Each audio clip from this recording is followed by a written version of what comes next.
Hello po mga kanayon, magandang tanghali po. Nung nakaraan po marami akong pintas na sitaw. Sa kasamaang palad po ay naiwan ang aking bibigyan. Kaya imbis na masayang, ginawa ko po ng paraan. Hindi ko po na-videohan yung pagluluto ko, pero madali lang po itong gawin. Meron po itong dila ng baboy, at ginayat ko po ng maliliit yung sitaw para yung style sinilihan baga. Tapos may talbos ng kamote. Yun nga po, may pipino sa ibabaw. Isa pa, yung niluto ko, basta lang po gisa na may blutot ng baboy. Alam niyo na siguro yung blutot ng baboy, no? Yung tenga.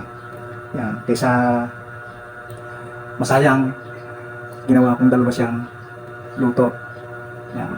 Ang isa ay tatawagin natin lengua kung sitaw with talbos. At yun naman po ay sitaw with blutot. Yan. Yan mga kanayon. Kain po tayo. At kung nagustuhan niyo po yung aking niluto, pwede po kayong mag-comment at tuturo ko po yung pamamaraan kung paano po ito niluto. Kaya samahan niyo po kami. Kakain po tayo ng ating pananghalian.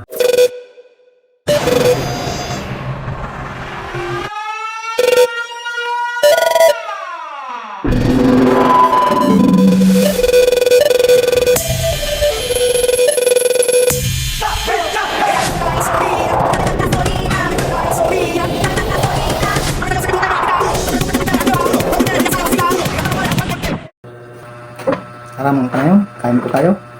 Bago po tayo kumain, tayo muna may manalangin. Lord, maraming salamat po sa oras na ito sa aming pananghalian. Patuloy na basbasan po ang aming pagkain, makahain sa aming hapagkainan at magsilbi po itong instrumento ng aming malakasan. Maraming salamat po at sa iyo namin Ama, muli pinabalik ang mata sa papuri. Pasasalamat sa pangpanan ng Diyos Jesus. Amen. Thank you Lord. Yan. Para mga kanayon, samahan niyo kami kumain.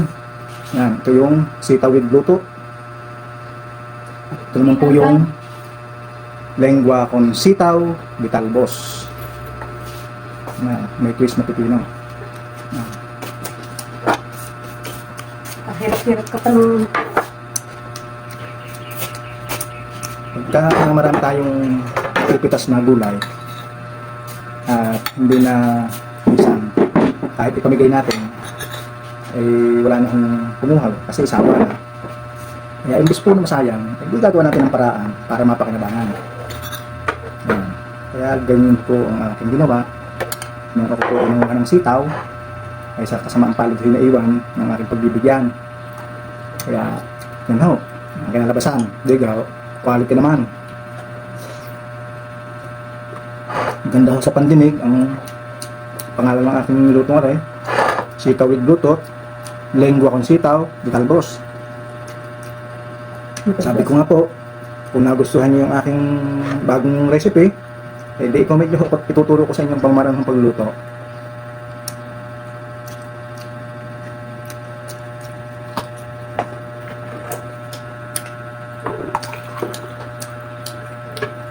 Lengua with sitaw, may talbos. At kung kayo naman po ay umabot sa punto ng aking video, huwag niyo pong kalimutan na mag-like. At kung kayo po ay bago lamang sa aking channel, please naman po, paki-follow naman po. At kung nagustuhan niyo yung aking video, paki-share na rin po. At huwag po niyong kalimutan na mag-comment para malaman ko po kung taga saan kayo at kung hanggang saan nakakarating yung aking mga video. Bigyan ka naman si Ere. Ha? Ano? Ano mo pa? Sitaw steak, dapat din mo. Bakit mga Are, ang Are kamay ko. Isa pang silid eh.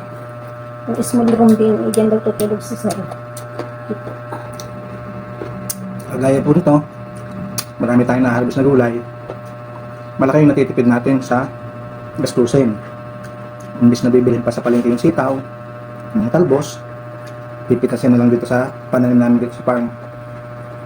At kung may mga leftover tayo na pang-ulam dyan, pwede natin i-recycle. Mag-isip tayo kung paano natin pagagandahin o pasasarapin yung ating lulutuin. Na siguradong magustuhan ng ating asawa, ng ating mga anak. Puno ka nga fish. Ang ganda niya.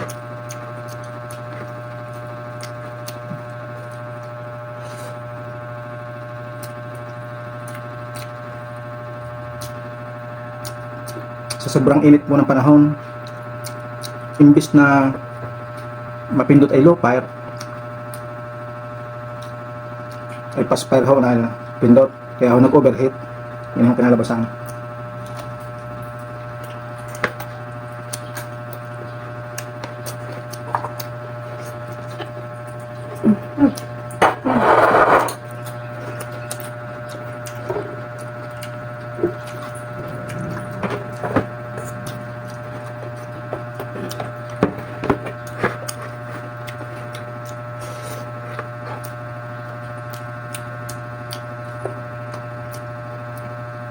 Kagaya po nasabi ko noong last na upload ko ng aking video, mag-comment po kayo kung ano pa yung ibang pwedeng luto sa sitaw. Kaya ako na po ang gumawa ng paraan para muli po ay maibahagi ko sa inyo. Katulad po nito. Sabi ko nga po, imbis na masayang, ay di tinawa ko ng paraan. Kita niyo naman. Sigurado ako kakaiba sa inyong paningin, hindi lalong kakaiba sa inyong panlasa.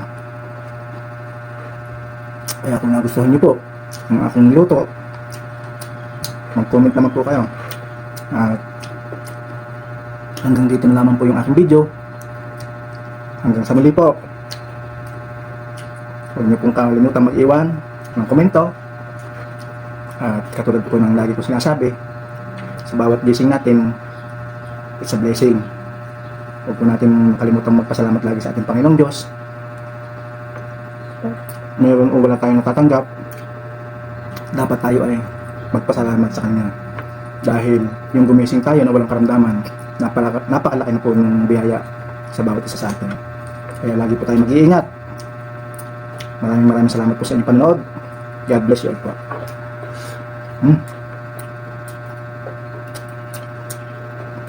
Sitaw.